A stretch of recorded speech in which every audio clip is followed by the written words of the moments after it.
എല്ലാവർക്കും നമസ്കാരം.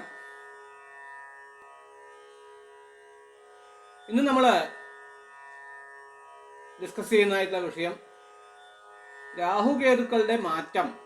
സാധാരണ രീതിയിൽ കേരളത്തിൽ ഈ ഗ്രഹങ്ങളുടെ മാറ്റങ്ങളെ പറ്റിയൊന്നും വലുതായിട്ട് പറയില്ല, അല്ലെങ്കിൽ ഗോചര വിഷയമായിട്ട് അധികമായിട്ടുള്ള ഒരു പ്രസിദ്ധീകരണങ്ങൾ കമ്മിയാണ്.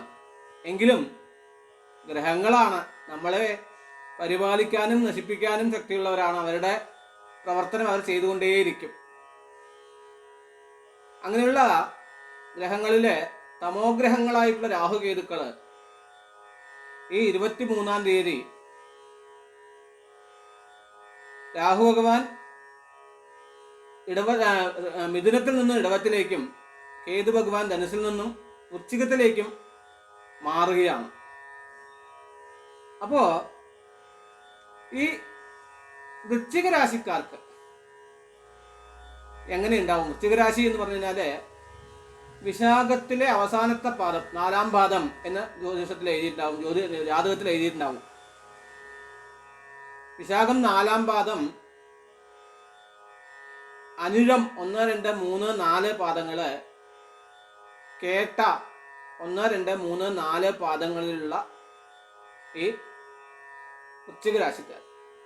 ഈ വൃശ്ചിക രാശിക്കാർക്ക് ഈ മാറ്റം എങ്ങനെ ഇരിക്കും എന്ന് ചോദിച്ചു കഴിഞ്ഞാല് വളരെ കഷ്ടകരമായിട്ടുള്ളൊരു മാറ്റമാണ് ഇത്. എന്തെന്നാല് മനക്കാരകനായിട്ടുള്ള ചന്ദ്രൻ തൻ്റെ നീചരാശിയായിട്ടുള്ള വൃശ്ചികത്തിൽ ഉള്ളവരാണ് ഈ വൃശ്ചിക രാശിക്കാർ.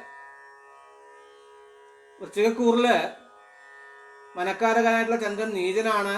അതിൻ്റെ കൂടെ ചന്ദ്രാദിത്യ വിവൃദ്ധവരായിട്ടുള്ള രാഹുകേതുക്കളും കൂടെ ചേരുമ്പോൾ ഒരു ഗ്രഹണയോഗമൊക്കെയാണ്. അപ്പൊ പൊതുവെ ഉപദ്രവകരമായിട്ടുള്ള ഒരു സമയമാണ് നടക്കാൻ പോകുന്നത്. പ്രവൃത്തികളിലെല്ലാം തടസ്സങ്ങൾ ഉണ്ടാവാനുള്ള സാധ്യതകള്, പ്രവൃത്തിയിൽ നഷ്ടമുണ്ടാവുന്ന സാധ്യതകള്, കടൻ വാങ്ങിക്കഴിഞ്ഞാൽ കൊടുക്കാൻ പറ്റാത്തതായിട്ടുള്ള അവസ്ഥാവിശേഷങ്ങള്, ഭാര്യയുമായിട്ടുള്ള തല്ലുകൂടല്, കുടുംബ കലഹങ്ങൾ ഉണ്ടാവല്, കുട്ടികൾക്ക് സന്തോഷമില്ലാതിരിക്കുന്നതായിട്ടുള്ള അവസ്ഥ, പൊതുവെ മോശമായിട്ടുള്ള ഒരു സ്ഥിതിവദങ്ങളാണ് ഈ രാഹുകേതുക്കളുടെ മാറ്റം കൊണ്ട് ഉണ്ടാവുന്നത്. എന്നിരിക്കലും ഗുരു മാറുന്നുണ്ട്. ഗുരു മാറി മകരത്തിൽ നിന്നുകൊണ്ട് 5-ാം ദൃഷ്ടിയായിട്ട് 7-ാം വീട്ടിലേക്ക് നോക്കുകയാണ്, ഇടവത്തിലേക്ക് നോക്കുകയാണ്. ആ ഗുരുവിന്റെ ദൃഷ്ടി, ഗുരുപാർത്താൽ കോടി നന്മൈ എന്ന് പറയും തമിഴില്. ആ ഗുരുവിന്റെ ദൃഷ്ടി കൊണ്ട് കുടുംബ കലഹങ്ങള്, പലകാലമായിട്ടുള്ള കുടുംബ കലഹങ്ങൾ മാറാനും, ദമ്പതികൾ തമ്മിൽ പലകാലമായിട്ടുള്ള മനഃചേർച്ച ഇല്ലായ്മയുള്ള അവസ്ഥ വിലകിയിട്ട് മനസ്സമാധാനം ഉണ്ടാവാനും പുനഃസമാഗമനം ഉണ്ടാവാനും സാധ്യതകളുണ്ട്. എന്തോ ചില പ്രത്യേക കാരണങ്ങളെ കൊണ്ട് കുടുംബം വിട്ടുപോയിട്ടുള്ള സ്ത്രീകള് കുടുംബത്തിലേക്ക് തിരിച്ചു വരാനും അതുമൂലം കുടുംബത്തില് മാനസികമായിട്ട് വൈക്ലഭ്യത ഒഴിവാകാനുമുള്ള സാധ്യത കൂടുതലായിട്ടുള്ള ഒരു സമയം കൂടെ ഉണ്ട്.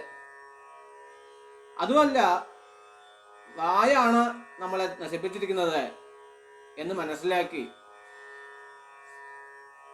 വായ അടയ്ക്കുക, പണിയെടുക്കുക എന്ന് പറയുമല്ലോ, ആ രീതിയിലായിരിക്കണം കുടുംബപരമായിട്ടുള്ള കാര്യങ്ങളിൽ നമ്മൾ ആത്മസംയമനത്തോടുകൂടെ പ്രവർത്തിക്കണം എന്നാണ് പറയുന്നത്. ആത്മസംയമനത്തോടുകൂടെ പ്രവർത്തിച്ചു കഴിഞ്ഞാൽ അനുകൂലതകൾ ഉണ്ടാവും, അല്ലെങ്കിൽ കഷ്ടങ്ങൾ ഉണ്ടാവാനുള്ള സാധ്യതകൾ കൂടുതലായിട്ടാണ് കാണുന്നത്.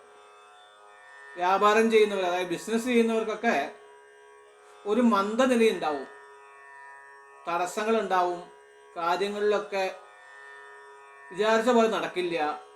ഒരു ദിവസം കൊണ്ട് എത്തുന്ന സാധനം അത് എത്തിച്ചേരാൻ 3 ദിവസമാവും, ചെലവുകൾ കൂടും. കേതു ലഗ്നത്തിൽ നിൽക്കുമ്പോൾ, അതായത് ലഗ്നം എന്ന് പറഞ്ഞാൽ ചന്ദ്രലഗ്നമായിട്ടുള്ള വൃശ്ചികത്തിൽ നിൽക്കുമ്പോൾ വൃശ്ചിക രാശിക്കാര് ആത്മീകമായ കാര്യങ്ങളിൽ കുറച്ച് ശ്രദ്ധ ചെലുത്തും, കുറച്ച് ഭക്തിയൊക്കെ കൂട്ടിക്കാണിക്കുന്നതായിട്ടുള്ള ഒരു അവസ്ഥാവിശേഷം ഉണ്ടാവും. അതുകൊണ്ട് തന്നെ അനുകൂലതകൾ കൂടും. കേതു എന്നുള്ളത് ചൊവ്വയാണ്, ചൊവ്വ എന്നുള്ളത് സുബ്രഹ്മണ്യനാണ്. അതുകൊണ്ട് തന്നെ സുബ്രഹ്മണ്യ ക്ഷേത്രങ്ങൾ ദർശനം ചെയ്യുക, ഗണപതി ക്ഷേത്രങ്ങൾ ദർശനം ചെയ്യുക. എല്ലാ ചൊവ്വാഴ്ചകളിലും ഗണപതിക്ക് നാളികേരം ഉടയ്ക്കുക. അതുപോലെ തന്നെ കുടുംബക്ഷേത്രങ്ങൾ ദർശനം ചെയ്യുക ഇത്യാദികളൊക്കെ ചെയ്തു വന്നാൽ ഈ മാറ്റം അനുകൂലമാക്കാൻ നമ്മളെ കൊണ്ട് സാധിക്കും.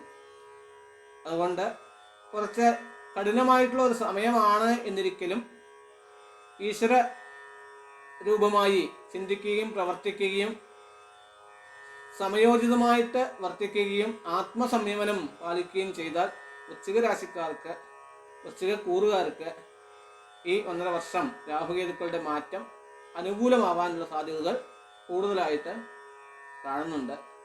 എല്ലാവർക്കും നന്മയുണ്ടാകാനായിട്ട് സാക്ഷാൽ ശ്രീ ഗുരുവായൂരപ്പനോട് പ്രാർത്ഥിക്കുന്നു.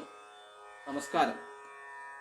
ഈ ചാനൽ എല്ലാവരും സബ്സ്ക്രൈബ് ചെയ്യണം, ബെൽ ബട്ടണും അമർത്തണം.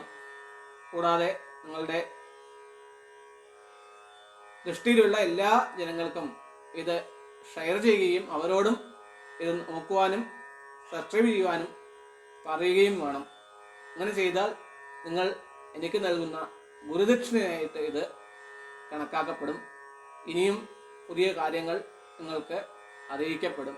എല്ലാവർക്കും നന്മയുണ്ടാകാനായിട്ട് ഒരിക്കൽ കൂടെ പ്രാർത്ഥിച്ചുകൊണ്ട് സത്കാരം നിർത്തുന്നു.